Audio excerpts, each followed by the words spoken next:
Hello, hello! Welcome to another episode of History in the Dark. I am your host, Darkness the Curse. And before we begin, as always, thank you so much to my generous patrons, my British rail critics, and of course, my underwater train finders. You are the reason why this content remains bitterly and woefully unappreciated. And today, we are going to discuss a bunch of locomotives that, while excellent in their own right, just never had their opportunity. They just fell by the wayside for one reason or another. That's right, it's time again for 5 more amazing trains that never stood a chance. Part 3. The Yellowstone type. The Yellowstone type actually refers to a bunch of different models of locomotive, and under the white notation would be 2884 steam locomotives. They're simple articulates, and they saw service on plenty of different railways all across America in particular, such as Northern Pacific, Southern Pacific, Baltimore and Ohio, and the Duluth-Mesabi and Iron Range. They were strong, powerful locomotives, and they had excellent tractive effort, but they were often overshadowed by the much more famous Union Pacific Big Chungus, which is a little unfair because some of the models of Yellowstones actually had better tractive effort than Big Boys.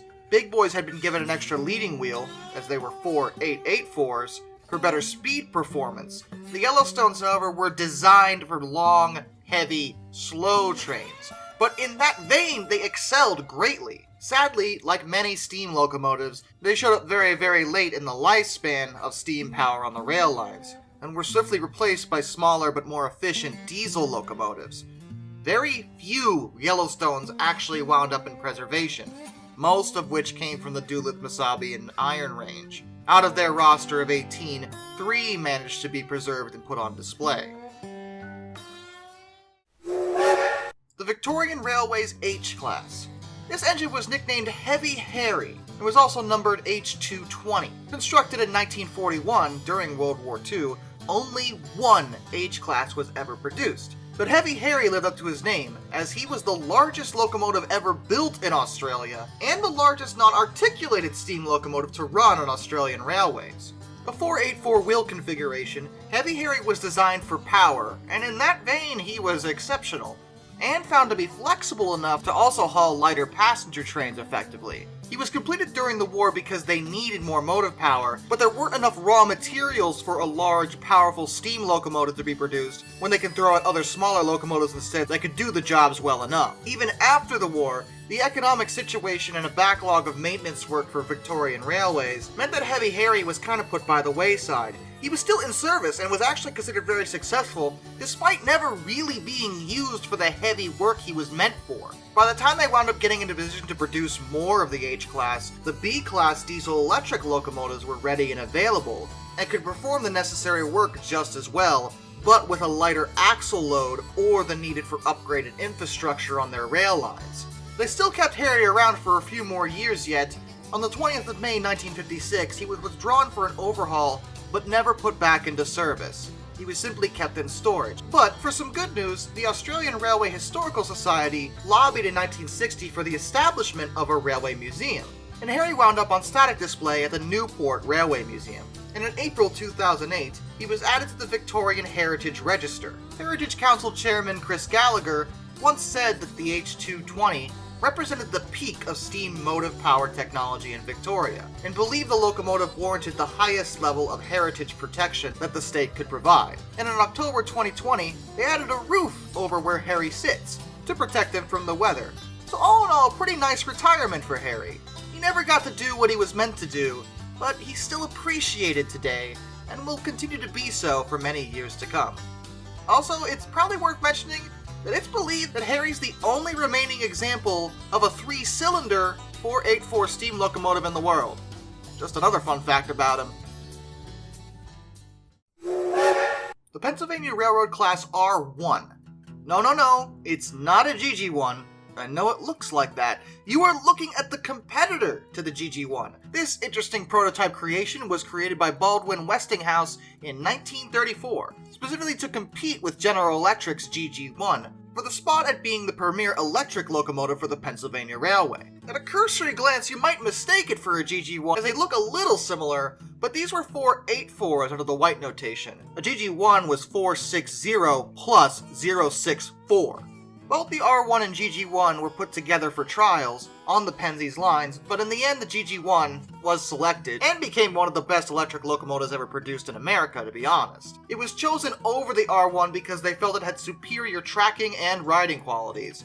But the R1 wasn't necessarily bad. In fact, the Penzie thought it was good enough that the prototype still remained in service. It stayed on regular duties for many years, hauling the westbound Broadway Limited and returning eastward with a mail and express train. Due to the long, rigid nature of its wheelbase, it did suffer occasional derailments, but for the most part it was well liked by crews and was able to do its job just fine. The R1 was a pretty good locomotive, it just wasn't considered as good as the outstanding GG1. As a result, it was eventually withdrawn from service, and the single example of it did not survive into preservation. It was scrapped in 1958.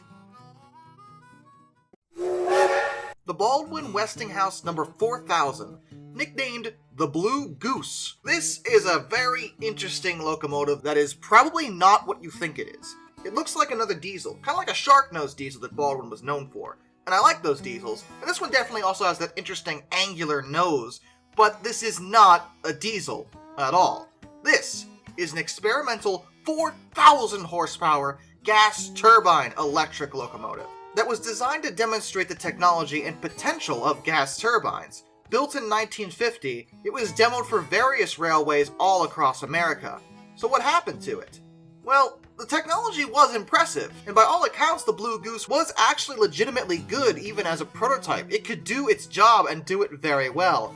The problem was that in the 50s, diesel electrics were a dominant force. They'd been proven, and proven to be effective. They were a safe bet, rather than something that was a bit more alien to the railways. In the 50s, the railways were starting to struggle financially, and the notion of taking a chance on something that was completely untested, and that could have so many issues they just didn't know about, no matter how good the prototype seemed, just wasn't a reasonable bet for them to make. As a result, the Blue Goose found no buyers at all, which is a real shame because it definitely seems like Westinghouse and Baldwin may have been onto something with the Blue Goose.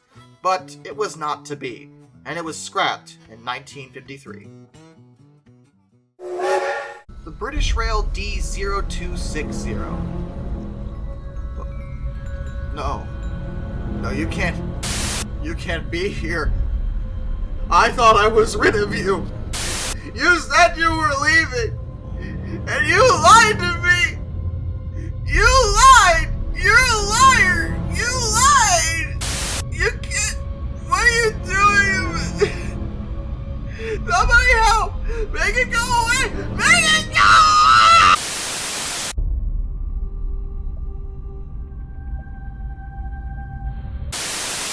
Now, to be fair, the British Rail... Sorry, just threw it in my mouth a little bit. The British Rail D0260 was not technically a British Rail creation in any sense of the word. It was a private venture developed by Birmingham Railway Carriage and Wagon Company, as well as AEI Limited. It was nicknamed the Lion, and it was built in 1962, right in the middle of a terrible, terrible time in British rail history, and it had a very interesting livery setup. It was, well, tan. Well, white, actually, which showed off dirt, but it definitely made it stick out compared to the other locomotives on the line. And in many ways, the Lion was an ambitious and interesting development in terms of diesel-electric designs. A lot of their components were mounted in their roofs, giving more space in the body itself, and the engines were considered very reliable, and capable of 2,750 horsepower, and with a speed of 100 miles per hour. It tested extremely well, and much of its body design was also kind of taking some steps from a hood unit. A lot of the inner workings could be accessed very easily through doors located on the side of the locomotive. Truth be told, a lot of the technology that went into the Lion would go on to become kind of standard for a lot of diesel electrics in the future. It just never got a chance to do anything on its own.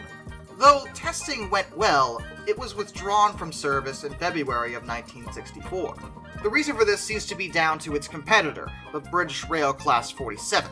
The 47 was chosen over the Lion for a handful of reasons, and it may simply be that the 47 was more familiar as a diesel-electric. A lot of its design was very standard and safe, whereas the Lion was a little more experimental in its ethos. This was the 60s, and the British Rail was already quite in the middle of the mess that was dealing with all the bad diesels they'd purchased. They couldn't risk taking a chance at that time, so the Lion was out, and they took the 47s. And to their credit, the 47s turned out to actually be genuinely good. Some are still in service now. As for the Lion, well, we know it was scrapped, but the actual specifics in terms of when it was scrapped are somewhat of a mystery. We know it was taken to the AEI works, where they took out their electrical components and stripped it down in other ways, and then the rest of it was sent off to the Attercliffe yard for scrap. The date in which this was actually done is unknown, but it's believed that it did not survive past 1965. Which is a bit of a shame, because while I do understand this horrible organization's point regarding its experimental status and not being willing to take a chance on it, it seems like Birmingham and AEI may have been onto something with the Lion, and it might have done extremely well if it was ever put into mass production, but sadly, it was not to be. Before we close, a special thank you to all my underwater train finders. Thomas Ward, Lord Captain Von Throst III, Some Dude 267, Brightline Blue, Joshua Long, Ohio Trucker 1, Royal Hudson 2860, Lord Hog 444, Arthur Roy, Benjamin Owens, Panzer Kitsune 131-232, Mr. Black Rose Tribal Typhoon, Dark Lightning 1536, Master of None, Josh Johnson, and Lock Kraken. Till next time, this is Darkness, and a bid well of fond farewell.